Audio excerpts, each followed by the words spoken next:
Harry Lillis Bing Crosby Jr., was an American singer and actor. The first multimedia star, he was one of the most popular and influential musical artists of the 20th century worldwide.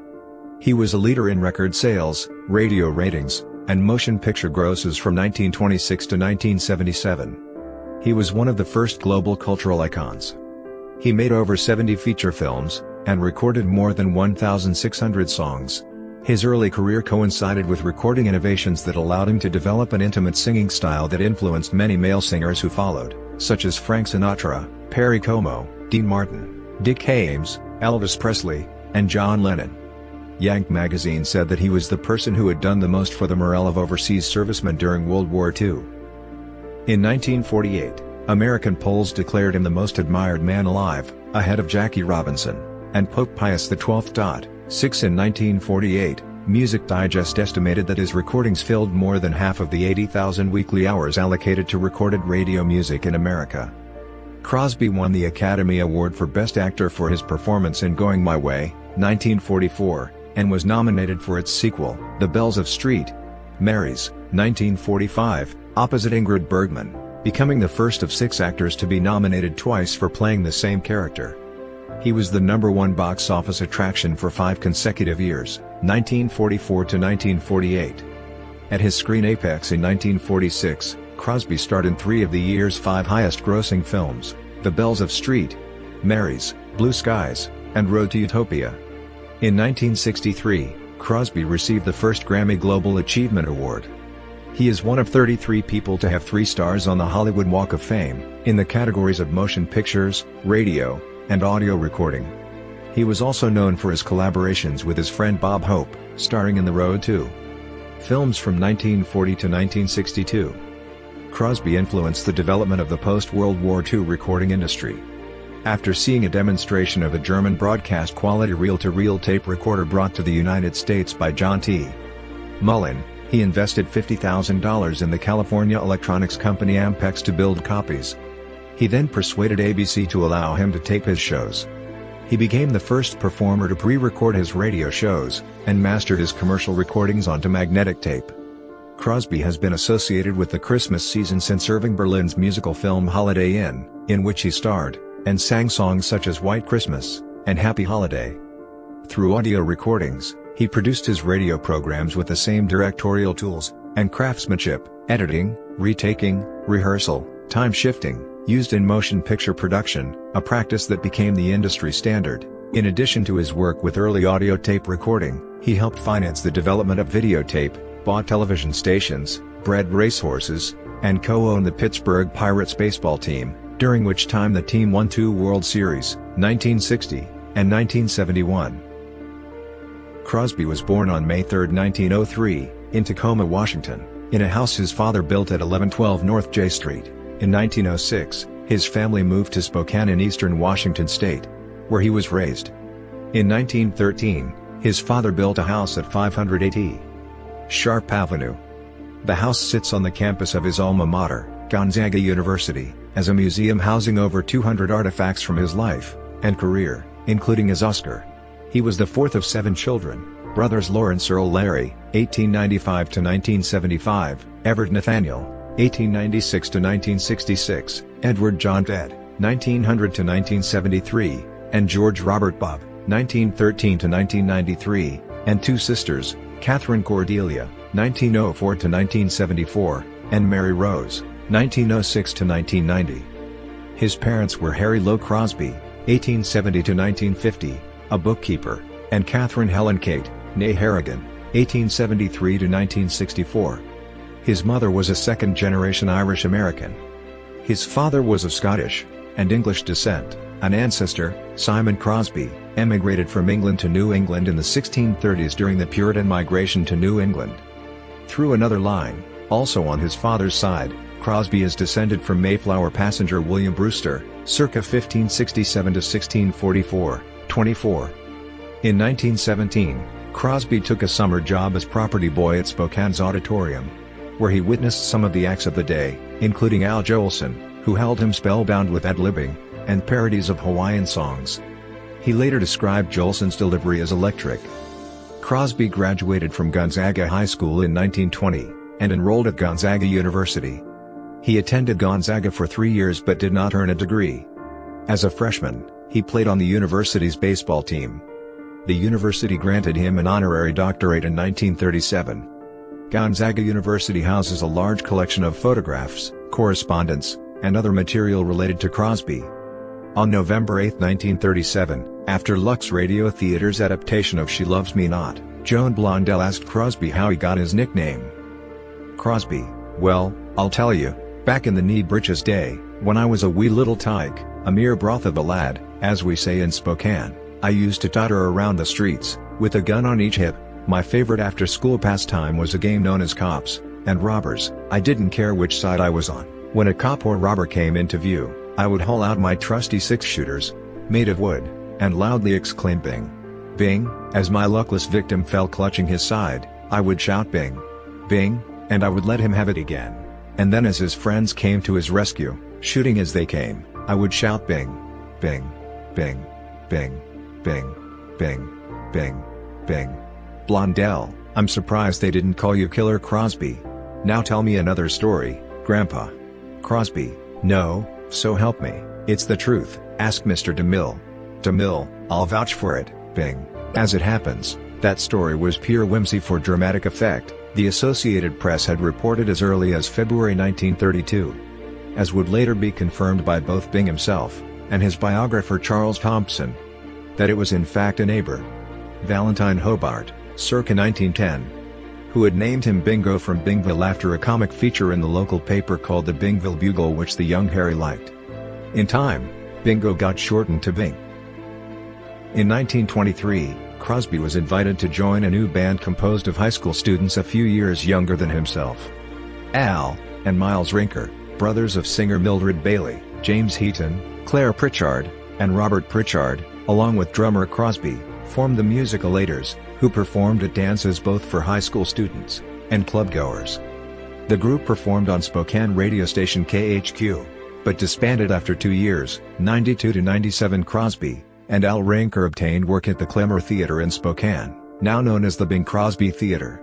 Crosby was initially a member of a vocal trio called the Three Harmony Aces with Al Rinker accompanying on piano from the pit, to entertain between the films. Crosby and Al continued at the Clemmer Theater for several months, often with 3 other men, Georgie Crittenden, Frank McBride, and Lloyd Grinnell, and they were billed the Clemmer Trio or the Clemmer Entertainers depending who performed. In October 1925, Crosby and Rinker decided to seek fame in California. They traveled to Los Angeles, where Bailey introduced them to her show business contacts. The Fanchon and Marco Time Agency hired them for 13 weeks for the review The Syncopation Idea, starting at the Boulevard Theater in Los Angeles, and then on the Low Circuit. They each earned $75 a week. As minor parts of The Syncopation Idea, Crosby and Rinker started to develop as entertainers. They had a lively style that was popular with college students. After The Syncopation Idea closed, they worked in the Will Morrissey Music Hall Review. They honed their skills with Morrissey. When they got a chance to present an independent act, they were spotted by a member of the Paul Whiteman organization. Whiteman needed something different to break up his musical selections, and Crosby and Rinker filled this requirement. After less than a year in show business, they were attached to one of the biggest names. Hired for $150 a week in 1926, they debuted with Whiteman on December 6 at the Tivoli Theater in Chicago. Their first recording, in October 1926, was I've Got the Girl with Don Clark's orchestra, but the Columbia-issued record was inadvertently recorded at a slow speed, which increased the singer's pitch when played at 78 revolutions per minute. Throughout his career, Crosby often credited Bailey for getting him his first important job in the entertainment business. Success with Whiteman was followed by disaster when they reached New York. Whiteman considered letting them go. However, the addition of pianist and aspiring songwriter Harry Barris made the difference, and the Rhythm Boys were born. The additional voice meant they could be heard more easily in large New York theaters. Crosby gained valuable experience on tour for a year with Whiteman, and performing and recording with Bix Beiderbecke, Jack Teagarden, Tommy Dorsey, Jimmy Dorsey, Eddie Lang, and Hoagy Carmichael. He matured as a performer, and was in demand as a solo singer. Crosby became the star attraction of the Rhythm Boys. In 1928 he had his first #1 hit, a jazz-influenced rendition of Old Man River. In 1929, the Rhythm Boys appeared in the film King of Jazz with Whiteman, but Crosby's growing dissatisfaction with Whiteman led to the Rhythm Boys leaving his organization. They joined the Gus Arnheim Orchestra, performing nightly in the Coconut Grove at the Ambassador Hotel. Singing with the Arnheim Orchestra, Crosby's solos began to steal the show while the Rhythm Boys act gradually became redundant. Harry Barris wrote several of Crosby's hits, including At Your Command, I Surrender Dear, and Wrap Your Troubles in Dreams. When Mack Sennett signed Crosby to a solo recording contract in 1931, a break with the Rhythm Boys became almost inevitable. Crosby married Dixie Lee in September 1930.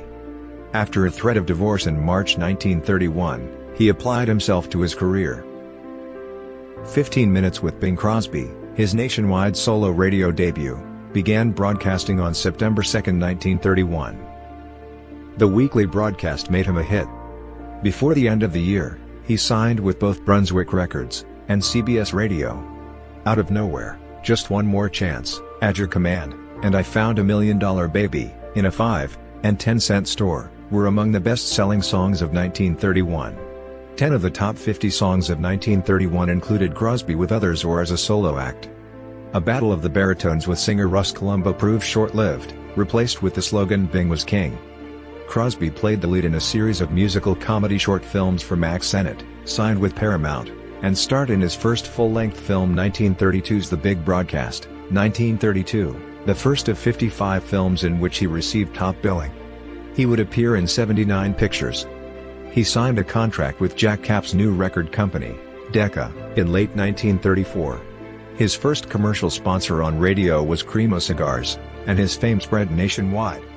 After a long run in New York, he went back to Hollywood to film The Big Broadcast. His appearances, records, and radio work substantially increased his impact.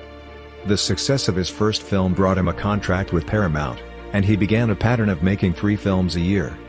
He led his radio show for Woodbury Soap for 2 seasons while his live appearances dwindled.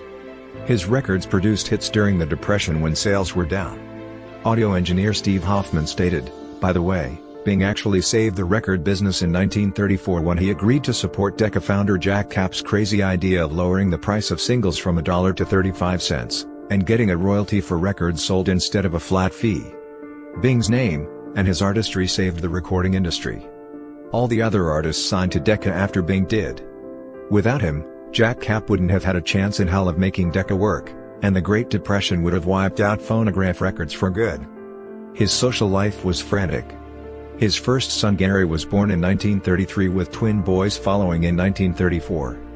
By 1936, he replaced his former boss, Paul Whiteman, as host of the weekly NBC radio program Kraft Music Hall, where he remained for the next 10 years. Where the Blue of the Night Meets the Gold of the Day, with his trademark whistling, became his theme song and signature tune. Crosby's vocal style helped take popular singing beyond the belting associated with Al Jolson and Billy Murray, who had been obligated to reach the back seats in New York theaters without the aid of a microphone. As music critic Henry Pleasants noted in The Great American Popular Singers, something new had entered American music, a style that might be called singing in American with conversational ease. This new sound led to the popular epithet crooner. Crosby admired Louis Armstrong for his musical ability, and the trumpet maestro was a formative influence on Crosby's singing style. When the two met, they became friends. In 1936, Crosby exercised an option in his Paramount contract to regularly star in an out-of-house film. Signing an agreement with Columbia for a single motion picture, Crosby wanted Armstrong to appear in a screen adaptation of The Peacock Feather that eventually became Pennies from Heaven. Crosby asked Harry Cohn, but Cohn had no desire to pay for the flight or to meet Armstrong's crude, mob-linked but devoted manager, Joe Glazer. Crosby threatened to leave the film, and refused to discuss the matter. Cohn gave in. Armstrong's musical scenes and comic dialogue extended his influence to the silver screen, creating more opportunities for him and other African Americans to appear in future films. Crosby also ensured behind the scenes that Armstrong received equal billing with his white co-stars. Armstrong appreciated Crosby's progressive attitudes on race, and often expressed gratitude for the role in later years. During World War II, Crosby made live appearances before American troops who had been fighting in the European theater. He learned how to pronounce German from written scripts, and read propaganda broadcasts intended for German forces. The nickname Der Bingle was common among Crosby's German listeners, and came to be used by his English-speaking fans. In a poll of U.S. troops at the close of World War II, Crosby topped the list as the person who had done the most for GI morale, ahead of President Franklin D. Roosevelt, General Dwight Eisenhower, and Bob Hope.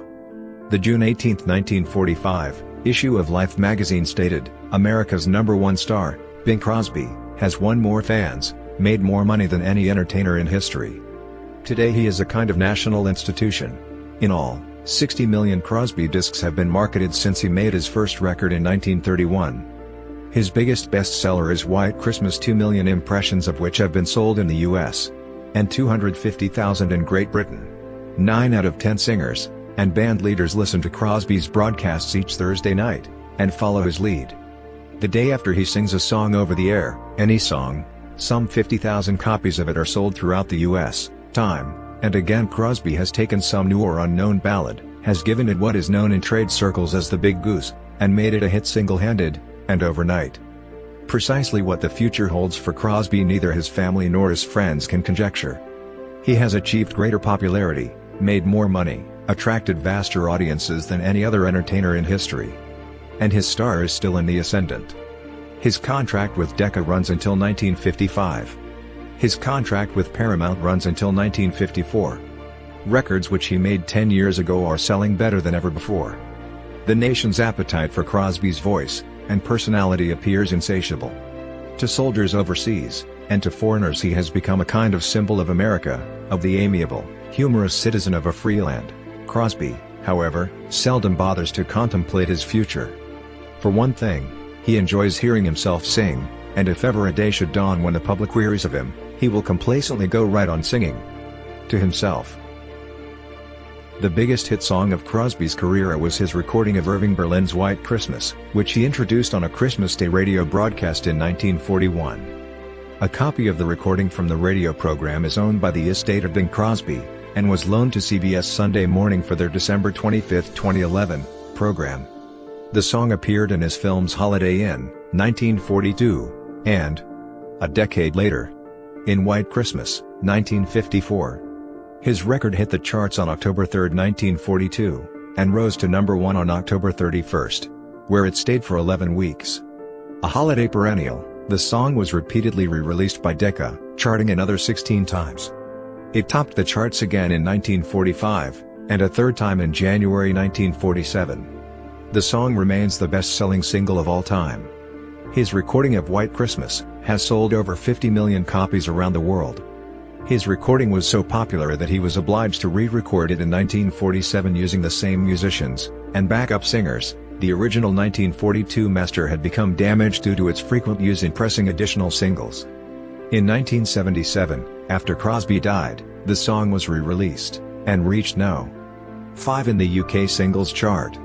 Crosby was dismissive of his role in the song's success, saying a jackdaw with a cleft palate could have sung it successfully. In the wake of a solid decade of headlining mainly smash-hit musical comedy films in the 1930s, Crosby starred with Bob Hope and Dorothy Lamour in 6 of the 7 road to musical comedies between 1940 and 1962. Lamour was replaced with Joan Collins in The Road to Hong Kong, and limited to a lengthy cameo, cementing Crosby and Hope as an on-and-off duo, despite never declaring themselves a team in the sense that Laurel and Hardy or Martin, and Lewis, Dean Martin, and Jerry Lewis, were teams. The series consists of Road to Singapore, 1940, Road to Zanzibar, 1941, Road to Morocco, 1942, Road to Utopia, 1946, Road to Rio, 1947, Road to Bali, 1952, and The Road to Hong Kong, 1962. When they appeared solo, Crosby and Hope frequently made note of the other in a comically insulting fashion. They performed together countless times on stage, radio, film, and television, and made numerous brief, and not-so-brief appearances together in movies aside from The Road Pictures, Variety Girl, 1947, being an example of lengthy scenes and songs together along with Billing. In the 1949 Disney animated film The Adventures of Ichabod and Mr. Toad, Crosby provided the narration and song vocals for the Legend of Sleepy Hollow segment. In 1960, he starred in High Time, a collegiate comedy with Fabian Forte, and Tuesday Weld that predicted the emerging gap between him and the new younger generation of musicians and actors who had begun their careers after World War II. The following year, Crosby and Hope reunited for one more road movie, The Road to Hong Kong, which teamed them up with the much younger Joan Collins and Peter Sellers. Collins was used in place of their longtime partner Dorothy Lamour, whom Crosby felt was getting too old for the role, though Hope refused to do the film without her, and she instead made a lengthy and elaborate cameo appearance. Shortly before his death in 1977, he had planned another road film in which he, Hope, and Lamour search for the fountain of youth. He won an Academy Award for Best Actor for Going My Way in 1944, and was nominated for the 1945 sequel, The Bells of St. Mary's. He received critical acclaim for his performance as an alcoholic entertainer in The Country Girl, and received his third Academy Award nomination. The Fireside Theatre, 1950, was his first television production. The series of 26-minute shows was filmed at Hal Roach Studios rather than performed live on the air. The telefilms were syndicated to individual television stations. He was a frequent guest on the musical variety shows of the 1950s and 1960s, appearing on various variety shows as well as numerous late-night talk shows, and his own highly rated specials. Bob Hope memorably devoted one of his monthly NBC specials to his long intermittent partnership with Crosby titled On the Road with Bing. Crosby was associated with ABC's The Hollywood Palace as the show's first and most frequent guest host, and appeared annually on its Christmas edition with his wife Catherine and his younger children, and continued after The Hollywood Palace was eventually canceled. In the early 1970s, he made 2 late appearances on The Flip Wilson Show, singing duets with the comedian.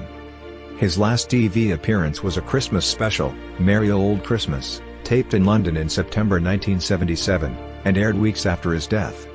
It was on this special that he recorded a duet of The Little Drummer Boy and Peace on Earth with rock musician David Bowie. Their duet was released in 1982 as a single 45 revolution per minute record, and reached No. 3 in the UK singles charts. It has since become a staple of holiday radio, and the final popular hit of Crosby's career. At the end of the 20th century, TV Guide listed the Crosby-Bowie duet one of the 25 most memorable musical moments of 20th century television. Bing Crosby Productions, affiliated with Desilu Studios, and later CBS Television Studios, produced a number of television series, including Crosby's own unsuccessful ABC sitcom The Bing Crosby Show in the 1964-1965 season, with co-stars Beverly Garland and Frank McHugh. The company produced 2 ABC medical dramas, Ben Casey, 1961-1966, and Breaking Point, 1963-1964, the popular Hogan's Heroes, 1965-1971, military comedy on CBS, as well as the lesser-known show Slattery's People, 1964-1965. Crosby was one of the first singers to exploit the intimacy of the microphone rather than use the deep, loud vaudeville style associated with Al Jolson. He was, by his own definition, a phraser, a singer who placed equal emphasis on both the lyrics and the music. Paul Waitman's hiring of Crosby, with phrasing that echoed jazz, particularly his bandmate Bix Beiderbecke's trumpet, helped bring the genre to a wider audience. In the framework of the novelty singing style of the Rhythm Boys, he bent notes and added off-tune phrasing, an approach that was rooted in jazz. He had already been introduced to Louis Armstrong and Bessie Smith before his first appearance on record. Crosby and Armstrong remained warm acquaintances for decades, occasionally singing together in later years, for example, Now You As Jazz in the film High Society, 1956. In Crosby's performances, the presence of jazz phrasing, jazz rhythm, and jazz improvisation varied depending on the piece of music, but those were elements that Crosby frequently used. This can be observed particularly in his straight jazz work during the late 1920s/early 1930s, his recordings with Buddy Cole, and his trio from the mid-1950s, as well as in his numerous collaborations with such jazz musicians as Louis Armstrong, Duke Ellington, Ella Fitzgerald, Joe Venuti, or Eddie Lang. However, while Crosby can be called a jazz singer, he was not strictly only a jazz singer, as he modeled the style and techniques to a broad scope of music that he performed, ranging from jazz to country to even such material as operetta arias. During the early portion of his solo career, about 1931 to 1934, Crosby's emotional, often pleading style of crooning was popular. But Jack Cap, manager of Brunswick, and later Decca, talked him into dropping many of his jazzier mannerisms in favor of a clear vocal style. Crosby credited Cap for choosing hit songs, working with many other musicians, and most important, diversifying his repertoire into several styles and genres. Cap helped Crosby have #1 hits in Christmas music, Hawaiian music, and country music, and top 30 hits in Irish music, French music, rhythm, and blues, and ballads. Crosby elaborated on an idea of Al Jolson's phrasing, or the art of making a song's lyric ring true. "I used to tell Sinatra over and over," said Tommy Dorsey, "there's only one singer you ought to listen to, and his name is Crosby. All that matters to him is the words, and that's the only thing that ought to for you, too." Critic Henry Pleasance wrote in 1985, while the octave B-flat to B-flat in Bing's voice at that time, 1930s, is, to my ears, one of the loveliest I have heard in 45 years of listening to baritones, both classical and popular. It dropped conspicuously in later years. From the mid-1950s, Bing was more comfortable in a bass range while maintaining a baritone quality, with the best octave being G to G, or even F to F. In a recording he made of Dardanella with Louis Armstrong in 1960, he attacked slightly and easily on a low E-flat. This is lower than most opera basses care to venture, and they tend to sound as if they were in the cellar when they get there. Crosby's was among the most popular and successful musical acts of the 20th century. Billboard magazine used different methodologies during his career, but his chart success remains impressive: 396 chart singles, including roughly 41 #1 hits. Crosby had separate charting singles every year between 1931 and 1954. The annual re-release of White Christmas extended that streak to 1957. He had 24 separate popular singles in 1939 alone. Statistician Joel Whitburn at Billboard determined that Crosby was America's most successful recording act of the 1930s, and again in the 1940s. In 1960 Crosby was honored as first citizen of record industry based on having sold 200 million discs. Sources differ regarding the number of copies he sold, 300 million or even 500 million. The single White Christmas sold over 50 million copies according to Guinness World Records. 8. For 15 years, 1934, 1937, 1940, 1943 to 1954, Crosby was among the top 10 acts in box office sales, and for 5 of those years, 1944 to 1948, he topped the world. He sang 4 Academy Award-winning songs: Sweet Leilani, 1937, White Christmas, 1942, Swinging on a Star, 1944, In the Cool, Cool, Cool of the Evening, 1951, and won the Academy Award for Best Actor for his role in Going My Way, 1944. A survey in 2000 found that with 1,077,900,000 movie tickets sold, Crosby was the third most popular actor of all time, behind Clark Gable, 1,168,300,000, and John Wayne, 1,114,000,000. The International Motion Picture Almanac lists him in a tie for second most years at #1 on the all-time #1 stars list with Clint Eastwood, Tom Hanks, and Burt Reynolds. His most popular film, White Christmas, grossed $30 million in 1954, $303 million in current value. He received 23 gold and platinum records, according to the book Million Selling Records. The Recording Industry Association of America did not institute its gold record certification program until 1958 when Crosby's record sales were low. Before 1958, gold records were awarded by record companies. Crosby charted 23 Billboard hits from 47 recorded songs with the Andrews Sisters, whose Decca record sales were second only to Crosby's throughout the 1940s. They were his most frequent collaborators on disc from 1939 to 1952, a partnership that produced 4 million selling singles: Pistol Packin' Mama, Jingle Bells, Don't Fence Me In, and South America, Take It Away. They made one film appearance together in Road to Rio singing You Don't Have to Know the Language, and sang together on the radio throughout the 1940s and 1950s. They appeared as guests on each other's shows, and on Armed Forces radio service during and after World War II. The quartet's top 10 Billboard hits from 1943 to 1945 include the Victory Polka, There'll Be a Hot Time in the Town of Berlin, When the Yanks Go Marching In, and As You As or As You Ain't, Ma Baby, and helped morale of the American public. In 1962, Crosby was given the Grammy Lifetime Achievement Award. He has been inducted into the Halls of Fame for both radio and popular music. In 2007, he was inducted into the Hit Parade Hall of Fame, and in 2008 the Western Music Hall of Fame.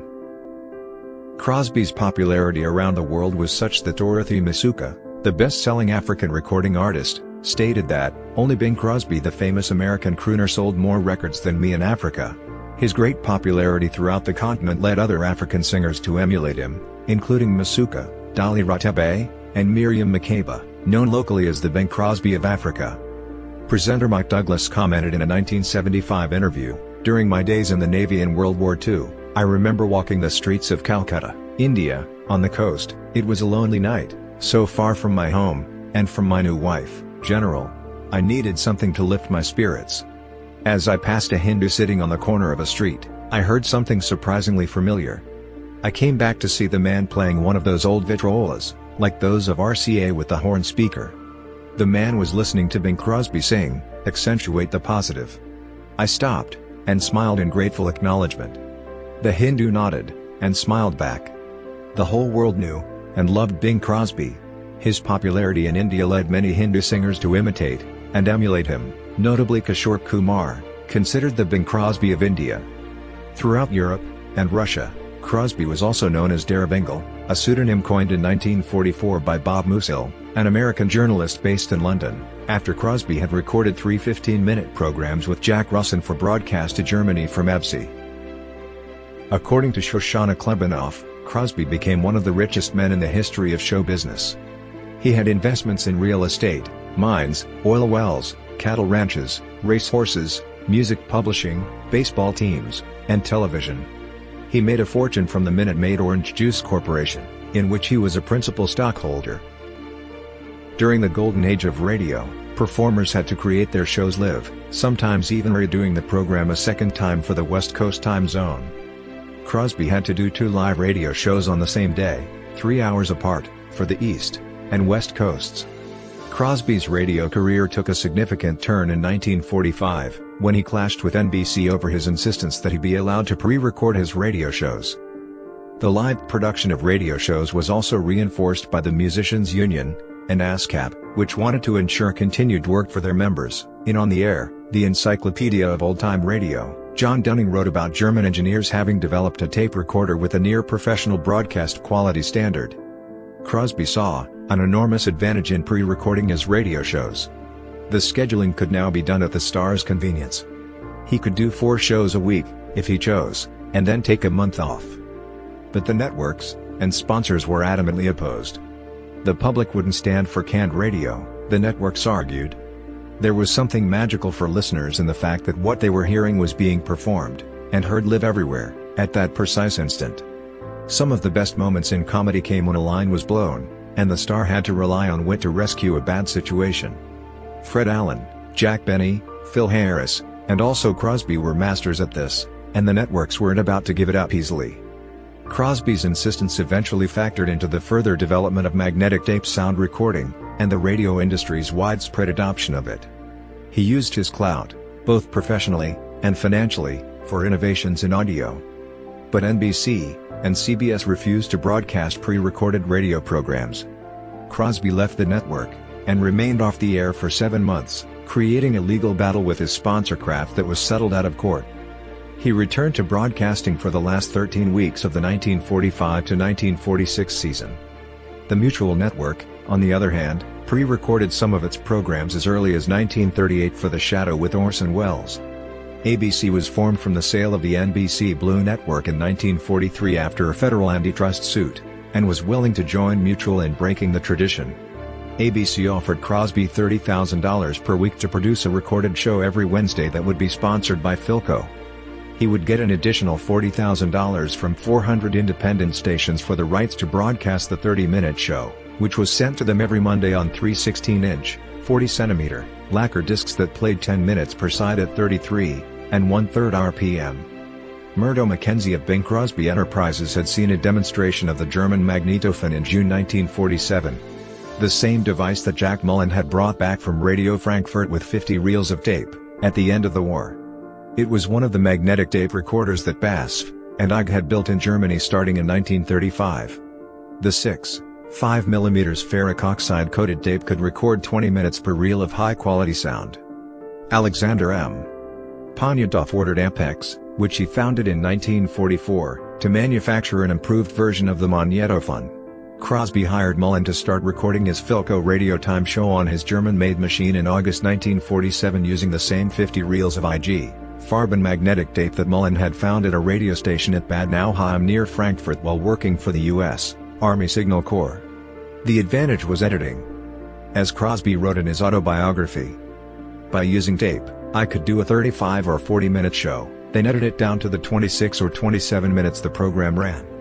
In that way, we could take out jokes, gags, or situations that didn't play well, and finish with only the prime meat of the show, the solid stuff that played big.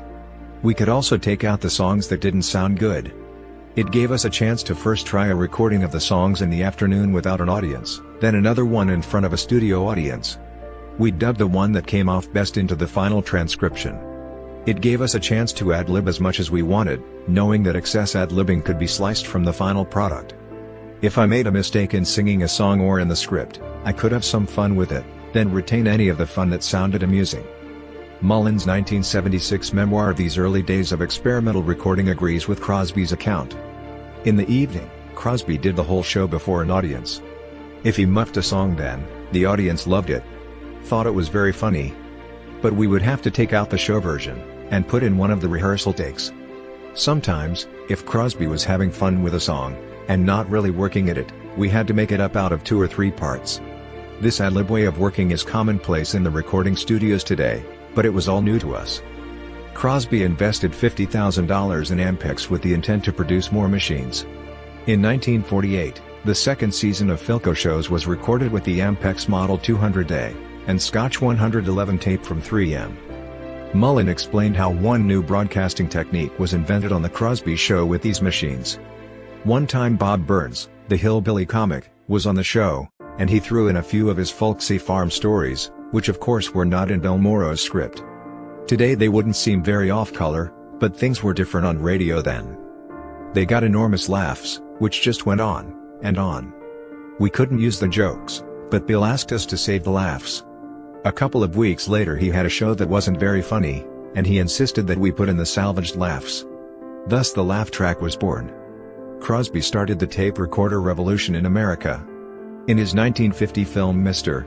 Music, he is seen singing into an Ampex tape recorder that reproduced his voice better than anything else.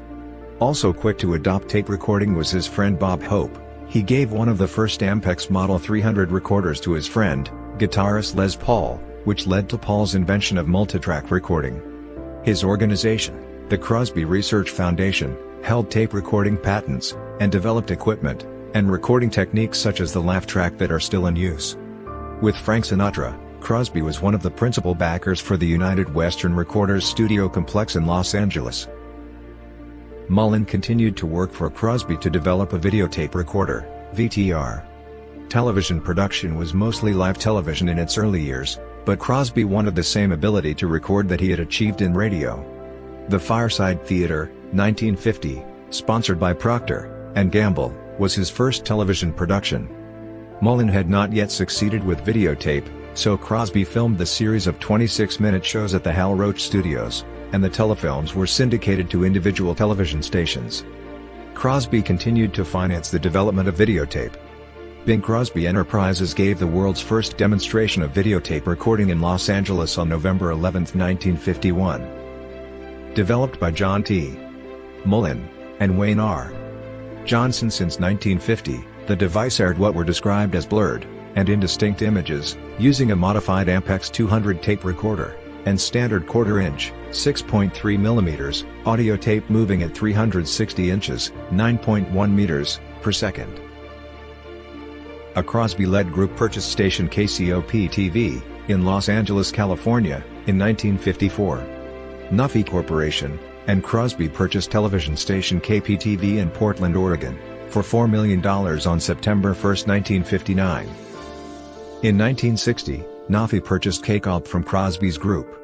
In the early 1950s, Crosby helped establish the CBS television affiliate in his hometown of Spokane, Washington. He partnered with Ed Craney, who owned the CBS radio affiliate KXLY AM and built a television studio west of Crosby's alma mater, Gonzaga University. After it began broadcasting, the station was sold within a year to Northern Pacific Radio and Television Corporation. Crosby was a fan of thoroughbred horse racing, and bought his first racehorse in 1935. In 1937, he became a founding partner of the Del Mar Thoroughbred Club, and a member of its board of directors. Operating from the Del Mar racetrack at Del Mar, California, the group included millionaire businessman Charles S. Howard, who owned a successful racing stable that included Seabiscuit. Charles' son, Lindsay C. Howard, became one of Crosby's closest friends. Crosby named his son Lindsay after him, and would purchase his 40-room Hillsborough, California estate from Lindsay in 1965. Crosby and Lindsay Howard formed Bingland Stable to race and breed thoroughbred horses at a ranch in Moore Park in Ventura County, California.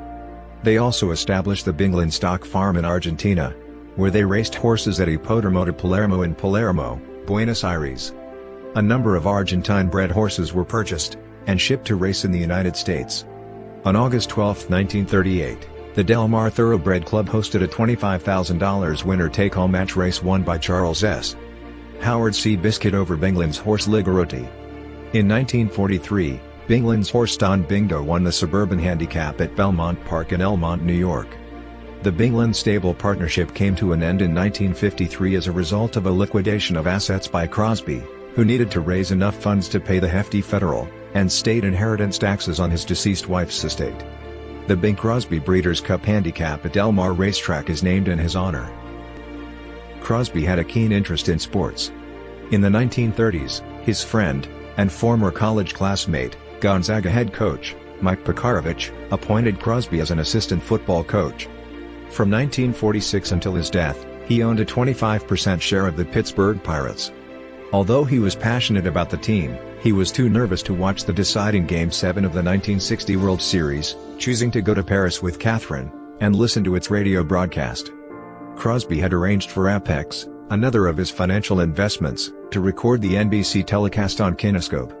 The game was one of the most famous in baseball history, capped off by Bill Mazeroski's walk-off home run that won the game for Pittsburgh. He apparently viewed the complete film just once, and then stored it in his wine cellar, where it remained undisturbed until it was discovered in December 2009. The restored broadcast was shown on MLB Network in December 2010. Crosby was also an avid golfer. He first took up golf at age 12 as a caddy. He was already spending much time on the golf course while touring the country in a vaudeville act tour with Paul Waitman's orchestra in the mid to late 1920s. Eventually, Crosby became accomplished at the sport, at his best reaching a 2 handicap. He competed in both the British and U.S. amateur championships, was a 5-time club champion at Lakeside Golf Club in Hollywood, and once made a hole-in-one on the 16th hole at Cypress Point. In 1937, Crosby hosted the first Crosby Clambake, a Pro-Am tournament at Rancho Santa Fe Golf Club in Rancho Santa Fe, California, the event's location prior to World War II. After the war, the event resumed play in 1947 on golf courses in Pebble Beach, where it has been played ever since. Now the at&T Pebble Beach Pro-Am, the tournament is a staple of the PGA Tour, having featured Hollywood stars and other celebrities. In 1950, Crosby became the third person to win the William D. Richardson Award, which is given to a non-professional golfer who has consistently made an outstanding contribution to golf. In 1978, he and Bob Hope were voted the Bob Jones Award, the highest honor given by the United States Golf Association in recognition of distinguished sportsmanship. He is a member of the World Golf Hall of Fame, having been inducted in 1978. Crosby also was a keen fisherman. In the summer of 1966, he spent a week as the guest of Lord Egremont, staying in Cockermouth, and fishing on the River Derwent. His trip was filmed for the American Sportsman on ABC, although all did not go well at first as the salmon were not running. He did make up for it at the end of the week by catching a number of sea trout. Crosby was married twice. His first wife was actress and nightclub singer Dixie Lee, to whom he was married from 1930 until her death from ovarian cancer in 1952. They had 4 sons, Gary, twins Dennis, and Philip, and Lindsay. Smash Up, The Story of a Woman, 1947, is based on Lee's life. The Crosby family lived at 10500 Camarillo Street in North Hollywood for more than 5 years. After his wife died, Crosby had relationships with model Pat Sheehan, who married his son Dennis in 1958, and actresses Inger Stevens and Grace Kelly before marrying actress Katharine Grant, who converted to Catholicism in 1957. They had 3 children: Harry Lillis III, who played Bill in Friday the 13th, Mary Frances, best known for portraying Kristen Shepherd on TV's Dallas, and Nathaniel, the 1981 U.S. amateur champion in golf. Particularly during the late 1930s, and through the 1940s, Bing Crosby's domestic life was dominated by his wife's excessive drinking. His efforts to cure her with the help of specialists failed. Tired of Dixie's drinking, he even asked her for a divorce in January 1941. During the 1940s, Crosby consistently had difficulties trying to stay away from home while also trying to be there as much as possible for his children. Crosby had one confirmed extramarital affair between 1945 and the late 1940s, while married to his first wife Dixie. Actress Patricia Neal, who herself at the time was having an affair with the married Gary Cooper, wrote in her 1988 autobiography As I Am about a trip on a cruise ship to England with actress Joan Caulfield in 1948. She, Joan Caulfield, was a lovely girl, and we had some good talks. She, too, was in love with an older married man who was quite as famous as Gary Cooper. She confided to me that she desperately wanted to marry Bing Crosby. We were in the same boat in more ways than one, but I could not tell her so. In the most recent Crosby biography, Bing Crosby, Swinging on a Star, The War Years, 1940 to 1946, Gary Giddens published excerpts from an original diary of 2 sisters, Violet and Mary Barca, who, as young women, used to stalk Crosby in New York City during December 1945 and January 1946, and who detailed their observations in the diary. The document reveals that during the time Crosby was indeed taking Joan Caulfield out to dinner, visited theaters and opera houses with her, and that Caulfield and a person in her company entered the Waldorf Hotel where Crosby was staying. However, the document also clearly indicates that at their meetings a third person, on most instances Caulfield's mother, was present. In 1954, Joan Caulfield admitted to a relationship with a top film star who was a married man with children who at the end chose his wife and children over her. Joan's sister Betty Caulfield confirmed the romantic relationship between Joan and Bing Crosby. Despite being a Catholic, Crosby was seriously considering divorce in order to marry Caulfield. Either in December 1945 or January 1946, Crosby approached Cardinal Francis Spellman with his difficulties with dealing with his wife's alcoholism, and his love for Caulfield, and his plan to file for divorce. According to Betty Caulfield, Spellman told Crosby, "Bing, you are Father O'Malley, and under no circumstances can Father O'Malley get a divorce." Around the same time, Crosby talked to his mother about his intentions, and she protested. Ultimately, Crosby chose to end the relationship and to stay with his wife. Bing and Dixie reconciled, and he continued trying to help her overcome her alcohol issues. Crosby reportedly had an alcohol problem between the late 1920s and early 1930s, but he got a handle on his drinking in 1931.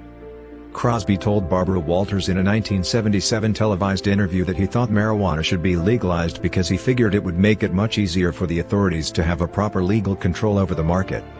In December 1999, the New York Post published an article by Bill Hoffman and Murray Weiss called Bing Crosby's Single Life, which claimed that recently published FBI files revealed connections with figures in the mafia since his youth. However, Crosby's FBI files had already been published in 1992, and provide no indication that Crosby had ties to the mafia except for one major, but accidental encounter in Chicago in 1929, which is not mentioned in the files, but is told by Crosby himself and is as told to autobiography Call Me Lucky. In the over 280 pages of Crosby's FBI files, all but one reference to organized crime or gambling dens are content of a few of the many threats that Bing Crosby received throughout his life. The comments made by FBI investigators in the memos discredited the claims made in the letters. In all the files there is only one single reference to a person associated with the mafia. In a memorandum dated January 16, 1959, it is said, the Salt Lake City office has developed information indicating that Mo Dalitz received an invitation to join a deer hunting party at Bing Crosby's Elko, Nevada, ranch, together with the crooner, his Las Vegas dentist, and several business associates. However, Crosby had already sold his Elko ranch a year earlier, in 1958. and it is doubtful how much he was really involved in that meeting. Crosby and his family lived in the San Francisco area for many years. In 1963, he and his wife Catherine moved with their 3 young children from Los Angeles to a $175,000 10-bedroom Tudor estate in Hillsborough because they did not want to raise their children in Hollywood, according to son Nathaniel. This house went up for sale by its current owners in 2021 for $13.75 million. In 1965, the Crosbys moved to a larger, 40-room French chateau-style house on nearby Jacqueline Drive, where Catherine Crosby continued to reside after Bing's death. This house served as a setting for some of the family's Minute Maid orange juice television commercials. After Crosby's death, his eldest son, Gary, wrote a highly critical memoir, Going My Own Way, 1983, depicting his father as cruel, cold, remote, and physically and psychologically abusive. While acknowledging that corporal punishments took place, there were reports of all of Gary's immediate siblings distancing themselves from the abuse claims, either in public or in private. Crosby's younger son Philip disputed his brother Gary's claims about their father. Around the time Gary published his claims, Philip stated to the press that Gary is a whining, bitching crybaby, walking around with a 2x4 on his shoulder, and just daring people to nudge it off. Nevertheless, Philip did not deny that Crosby believed in corporal punishment. In an interview with People magazine, Philip stated that we never got an extra whack or a cuff we didn't deserve. Shortly before Gary's book was actually published, Lindsay said, "I'm glad Gary did it.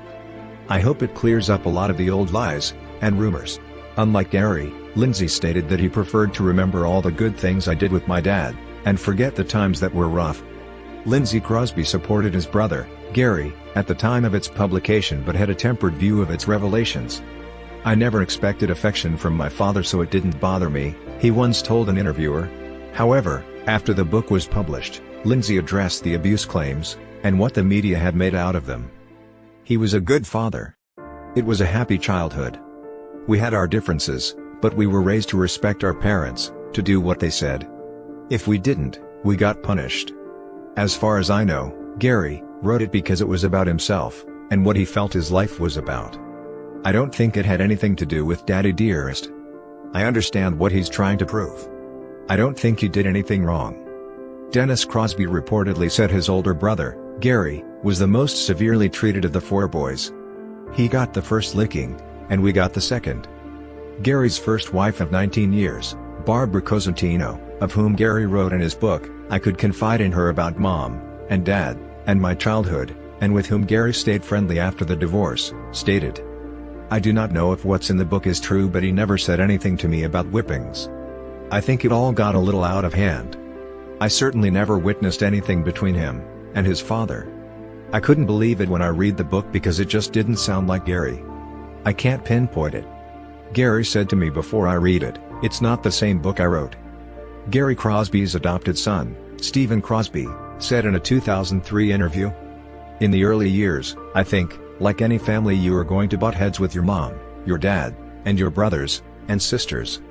I think there was some father-son stuff that everyone has. The book was, I think, an attempt of my dad to come to grips with some things in his life."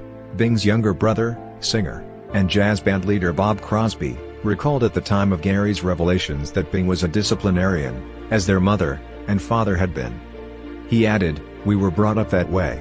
In an interview for the same article, Gary clarified that Bing was like a lot of fathers of that time. He was not out to be vicious, to beat children for his kicks. The author of the most recent biography on Bing Crosby, Gary Giddens, claims that Gary Crosby's memoir is not reliable on many instances, and cannot be trusted on the abuse stories.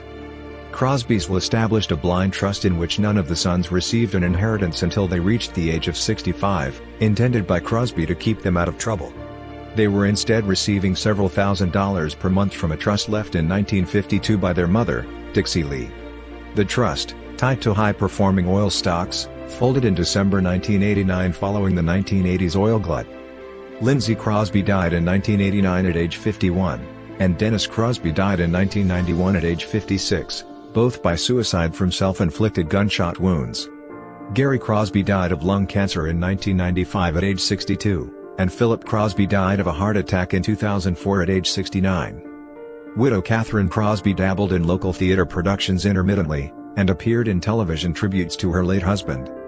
Nathaniel Crosby, Crosby's younger son from his second marriage, is a former high-level golfer who won the U.S. Amateur in 1981 at age 19, becoming the youngest winner in the history of that event at the time.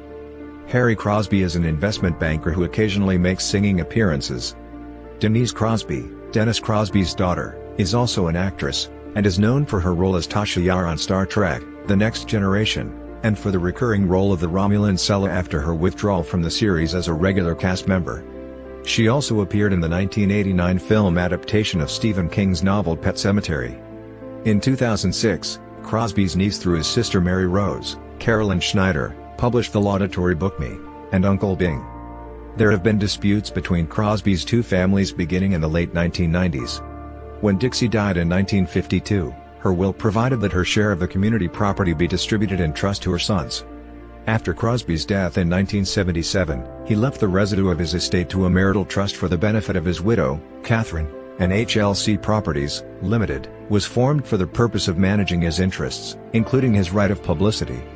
In 1996, Dixie's trust sued HLC and Catherine for declaratory relief as to the trust's entitlement to interest, dividends, royalties, and other income derived from the community property of Crosby and Dixie.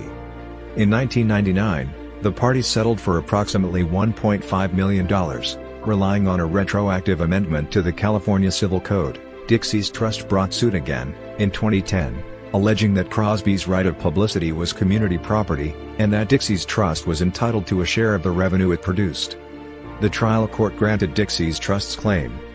The California Court of Appeal reversed, however, holding that the 1999 settlement barred the claim. In light of the court's ruling, it was unnecessary for the court to decide whether a right of publicity can be characterized as community property under California law. Following his recovery from a life-threatening fungal infection in his right lung in January 1974, Crosby emerged from semi-retirement to start a new spate of albums and concerts. On March 20, 1977, after videotaping a CBS concert special, Bing, 50th Anniversary Gala, at the Ambassador Auditorium with Bob Hope looking on, Crosby fell off the stage into an orchestra pit, rupturing a disc in his back, requiring a month-long stay in the hospital. His first performance after the accident was his last American concert, on August 16, 1977, the day Elvis Presley died, at the Concord Pavilion in Concord, California. When the electric power failed during his performance, he continued singing without amplification. In September, Crosby, his family, and singer Rosemary Clooney began a concert tour of Britain that included 2 weeks at the London Palladium. While in the UK, Crosby recorded his final album, Seasons, and his final TV Christmas special with guest David Bowie on September 11, which aired a little over a month after Crosby's death. His last concert was in the Brighton Centre on October 10, 4 days before his death, with British entertainer Gracie Fields in attendance.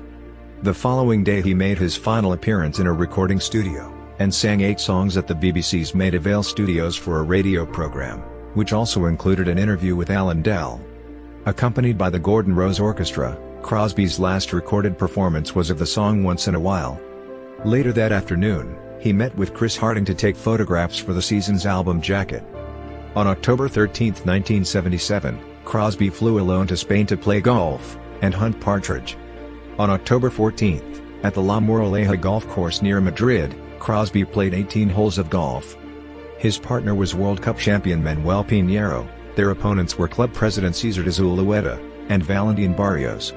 According to Barrios, Crosby was in good spirits throughout the day, and was photographed several times during the round. At the 9th hole, construction workers building a house nearby recognized him, and when asked for a song, Crosby sang Strangers in the Night. Crosby, who had a 13 handicap, won with his partner by 1 stroke.